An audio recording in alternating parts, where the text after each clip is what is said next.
Part 2। Question number 22। Congress के लिए समर्थन प्राप्त करने के लिए 1889 ईस्वी में एक समिति स्थापित की गई थी। निम्न में से उस समिति का सभापति था, तो आंसर होगा option number B Digby. Congress के लिए समर्थन प्राप्त करने के उद्देश्य से जुलाई 1889 ईस्वी में लंदन में विलियम डिग्बी की अध्यक्षता में ब्रिटिश कमेटी ऑफ इंडिया की स्थापना की गई। यह इंडियन नेशनल कांग्रेस की एक समिति थी। इस समिति ने भारतीय मामलों से अंग्रेजों को अवगत कराने के लिए एक उद्देश्य से इंडिया नामक साप्ताहिक पत्र निकाला। Question number 23। भारतीय राष्ट्रीय कांग्रेस के सर्वप्रथम मुस्लिम अध्यक्ष थे। ए अब्दुल कलाम आज़ाद, बी रफ़ी अहमद किदवई, सी M.A. अंसारी, डी बदरुद्दीन तैयबजी। तो इसका सही आंसर बदरुद्दीन तैयबजी। भारतीय राष्ट्रीय कांग्रेस के सर्वप्रथम मुस्लिम अध्यक्ष होने का गौरव बदरुद्दीन तैयबजी को है। ये भारतीय राष्ट्रीय कांग्रेस के 27 से 30 दिसंबर 1887 को मद्रास में संपन्न हुए तीसरे अधिवेशन के अध्यक्ष पद के लिए चुने गए। क्वेश्चन 25। भारतीय राष्ट्रीय कांग्रेस के द्वितीय मुस्लिम अध्यक्ष कौन थे? ए अबुल कलाम आज़ाद, बी जाकिर हुसैन, सी रहमतुल्लाह सयानी, डी बदरुद्दीन तैयबजी। तो इसका सही आंसर रहमतुल्लाह सयानी। द्वितीय मुस्लिम अध्यक्ष रहमतुल्लाह सयानी थे। भारतीय राष्ट्रीय कांग्रेस के द्वितीय मुस्लिम अध्यक्ष रहमतुल्लाह मोहम्मद सयानी थे। ध्यातव्य है कि भारतीय राष्ट्रीय कांग्रेस का 12वां अधिवेशन 28 से 31 दिसंबर 1896 तक कलकत्ता में रहमतुल्लाह सयानी की अध्यक्षता में आयोजित हुआ था। Question number 26। निम्नलिखित कथनों पर विचार कीजिए। पहला, भारतीय राष्ट्रीय कांग्रेस की प्रथम महिला अध्यक्ष सरोजिनी नायडू थी। दूसरा, भारतीय राष्ट्रीय कांग्रेस के प्रथम मुस्लिम अध्यक्ष बदरुद्दीन तैयबजी थे। उपरोक्त कथनों में से कौन सा सही है? केवल एक, केवल दो, एक और दो दोनों, न तो एक और न ही दो। तो इसका सही आंसर केवल दो सही है। भारतीय राष्ट्रीय कांग्रेस के प्रथम मुस्लिम अध्यक्ष बदरुद्दीन तैयबजी थे, जबकि भारतीय राष्ट्रीय कांग्रेस की प्रथम महिला अध्यक्ष सरोजिनी नायडू नहीं बल्कि एनी बेसेंट।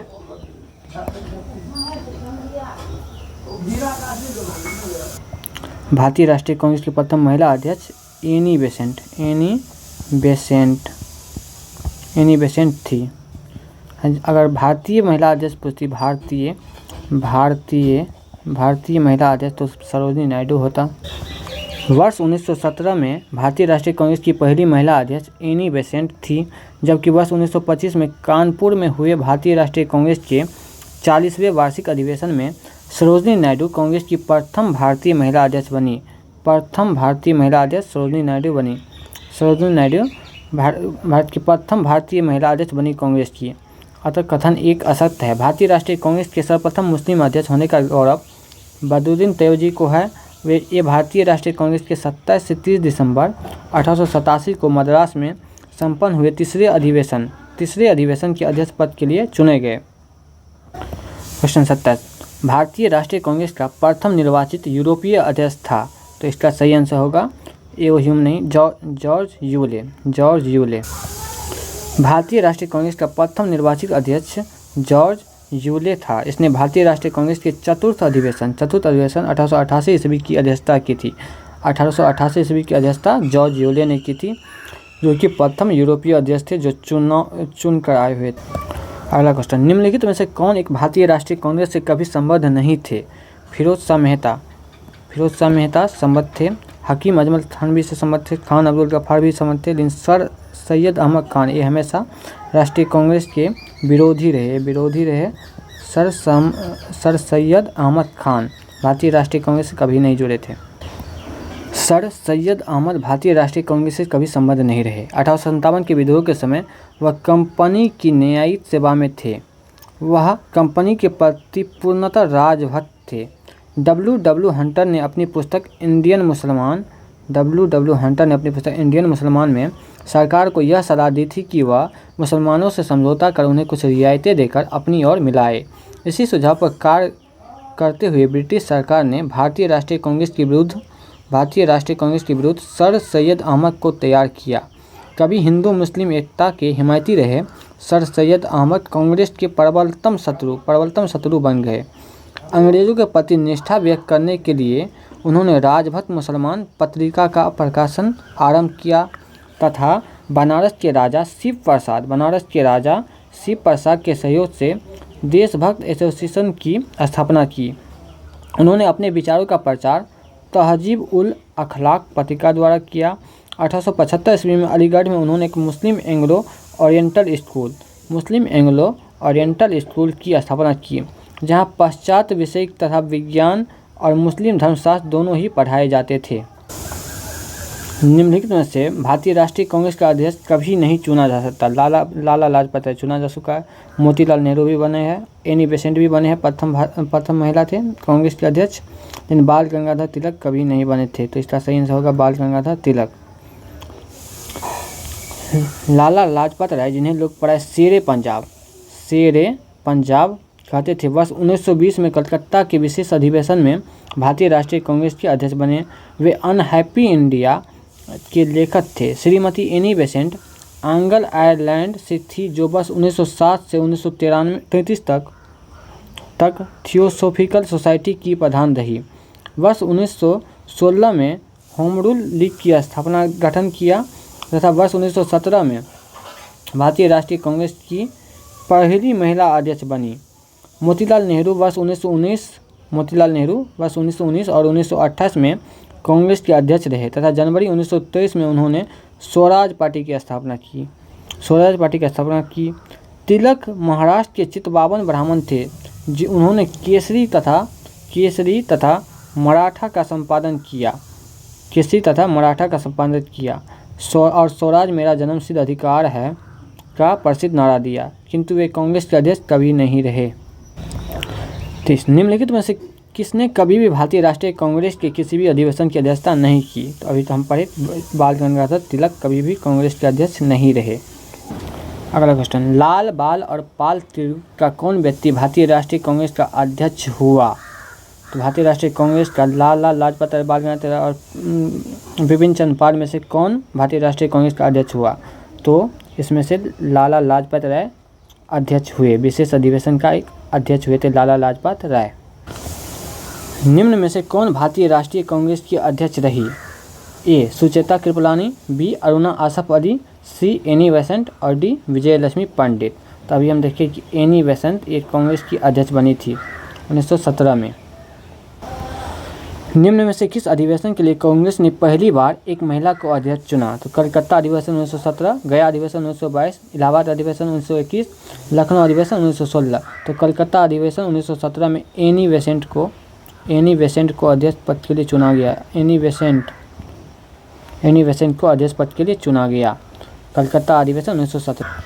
अगला क्वेश्चन, भारतीय राष्ट्रीय कांग्रेस का 27वां अधिवेशन किस स्थान पे हुआ था? 27वां अधिवेशन किस ए भागलपुर, बी पटना, सी रांची, डी बांकीपुर। तो इसका सही आंसर होगा बांकीपुर।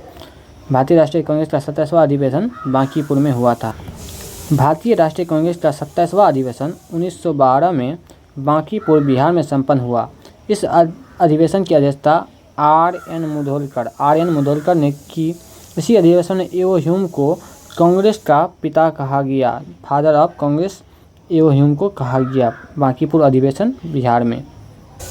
अगला क्वेश्चन, निम्नलिखित में से भारतीय राष्ट्रीय कांग्रेस के किस अधिवेशन में बाल गंगाधर तिलक ने अभिव्यक्त किया था स्वराज मेरा जन्मसिद्ध अधिकार है, और मैं इसे लेकर रहूँगा? ए बनारस अधिवेशन 1905, बी कलकत्ता अधिवेशन 1906, सी सूरत अधिवेशन 1907, डी लखनऊ अधिवेशन 1916। तो इसका सही आंसर लखनऊ अधिवेशन 1916 में बाल गंगाधर तिलक ने कहा था स्वराज मेरा जन्मसिद्ध अधिकार है, मैं इसे लेकर रहूँगा। भारतीय राष्ट्रीय कांग्रेस के लखनऊ अधिवेशन 1916 में बाल गंगाधर तिलक ने कहा था स्वराज मेरा जन्मसिद्ध अधिकार है और मैं इसे लेकर रहूँगा। इस अधिवेशन में उग्रवादियों की पुनः कांग्रेस में वापसी हुई थी कांग्रेस में 1916 में। तिलक एवं एनी बेसेंट के प्रयासों से कांग्रेस तथा मुस्लिम लीग के बीच समझौता हुआ। यह समझौता लखनऊ समझौता या कांग्रेस लीग समझौता के नाम से भी प्रसिद्ध है। तो 1916 बहुत ही महत्वपूर्ण अधिवेशन था। स्वराज मेरा जन्मसिद्ध अधिकार है, मैं इसे लेकर ही रहूँगा, किसने कहा था? तो अभी हम देखिए बाल गंगाधर तिलक ने कहा था 1916 के अधिवेशन में। अगला क्वेश्चन, भारतीय राष्ट्रीय कांग्रेस के बारे में निम्नलिखित कथनों पर विचार कीजिए। पहला, सरोजिनी नायडू कांग्रेस की अध्यक्ष होने वाली प्रथम महिला थी। नहीं, ये गलत है, गलत। एनी बेसेंट कांग्रेस की प्रथम महिला अध्यक्ष थी। CR दास ने जब कांग्रेस अध्यक्ष के रूप में कार्य किया तो वे जेल में थे। बिल्कुल सही। एलन ऑक्टेवियन होम प्रथम ब्रिटिश नागरिक थे जो कांग्रेस के अध्यक्ष थे। नहीं, एलन ऑक्टेवियन होम नहीं, ये भी गलत है। 4, अल्फ्रेड वेब 1894 में कांग्रेस के अध्यक्ष थे। अल्फ्रेड वेब, बिल्कुल सही। तो इसमें कथन 2 और 4 सही है। कथन 2 और 4 सही है। 2 और 4 सही है। भारतीय राष्ट्रीय कांग्रेस की प्रथम महिला अध्यक्ष होने का गौरव एनी बेसेंट को है। एनी बेसेंट को प्राप्त है, जिन्होंने वर्ष 1917 में कोलकाता अधिवेशन की अध्यक्षता की। ए.ओ. ह्यूम भारतीय राष्ट्रीय कांग्रेस के संस्थापक थे। ए.ओ. ह्यूम भारतीय राष्ट्रीय कांग्रेस के संस्थापक थे। इसके अध्यक्ष कभी नहीं रहे, केवल महासचिव बने। CR दास ने वर्ष 1922